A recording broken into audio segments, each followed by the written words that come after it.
Hello everyone. Today I want to discuss about the chapter The Last Lesson, which was written by the author Alfonso Daudet. So he was a famous French novelist and also a short story writer.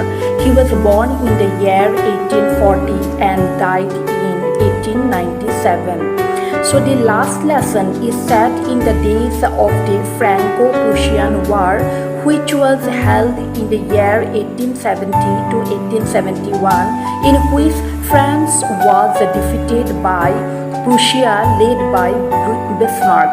So Prussia then consisted of what now are the nations of Germany, Poland and parts of Austria. So in this story, we will find that how the French districts of Alsace and Lorraine have passed into the Prussian hands. So now let us discuss about this story.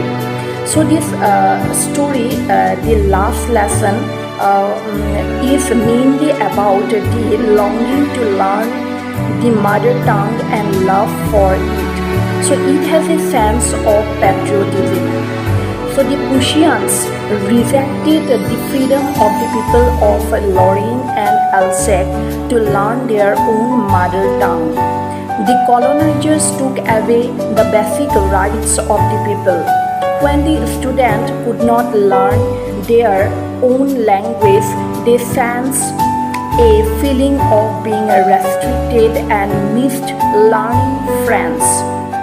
The practice of linguistic chauvinism is highlighted in this story to draw our attention. It throws the light upon the utmost pride in one's own mother tongue and considering other languages not equally worthy.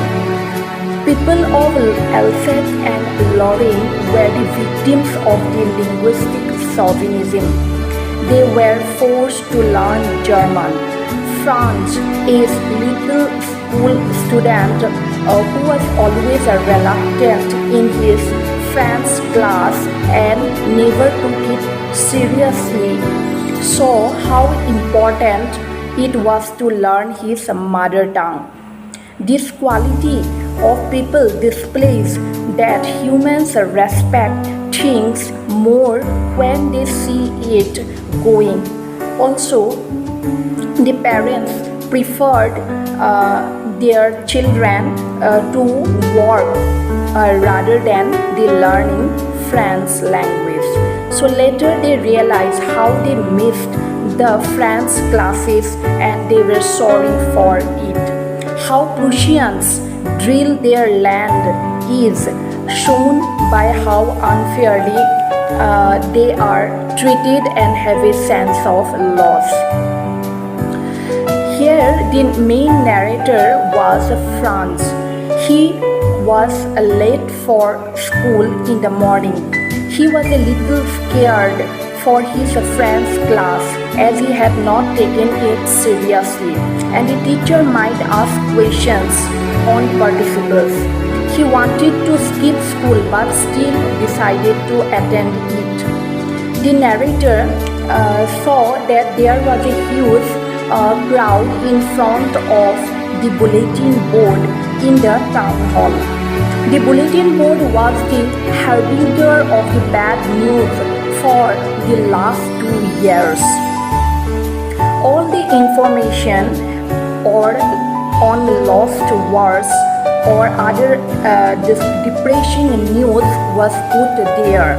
The narrator notices that the school was disturbingly silent as compared to the general state of the school, where generally when it starts regularly, what happened? One could hear the recitation of the lessons and hustle and bustle of the students around the school. In fact, he was pretty accustomed to hide in the noise and reach his desks without getting noticed. But now he went in before everybody. He was quite afraid of the French class and sitting there before everyone. M. Hamel, who was the main teacher of that particular school, he was very much strict with the narrator in the past, who asked him to sit down politely on that particular day of last lesson. Franz was confused as M. Hamel was in informal clothes that he wore only on the prize days and the inspection days. The atmosphere was extremely sad and silent. And the most astonishing thing was that the village elders were also sitting on the back benches of the class. M. Hamel quietly sat on his chair and spoke in a gentle and grave tone.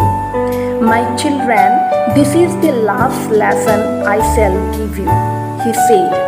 He informed everyone that an order had come from Berlin that German is the only language that would be taught in the schools of Alsace and Lorraine, and his last lesson in the school and the German teacher will join the school from the next day. So it was his last day for M. Hamel. So there was a guilt somewhere in the narrator for not learning his lessons in French language clearly. He never liked his books. He had no interest in studies. He did not like his grammar subject and history books. He did not like to attend his classes regularly, but now he was fascinated by them. He started to like M. Hamel now. He thought that he will not teach him from tomorrow, which made him forget all about his rulers. So he also forgot how crazy his teacher M. Hamel was. It was his turn to repeat the lesson, but he got confused and mixed up. This time M. Hamel did not scold him. The people of Alsace did not generally give no importance to their mother tongue French language. So now M. Hamel showed his concern. They ignored learning their own native language. It was not the case only with Franz. Many others were also guilty of not learning their mother tongue. According to M. Hamel, the French language was the most beautiful language in the world. So this is just about this lesson in a short way. Thank you.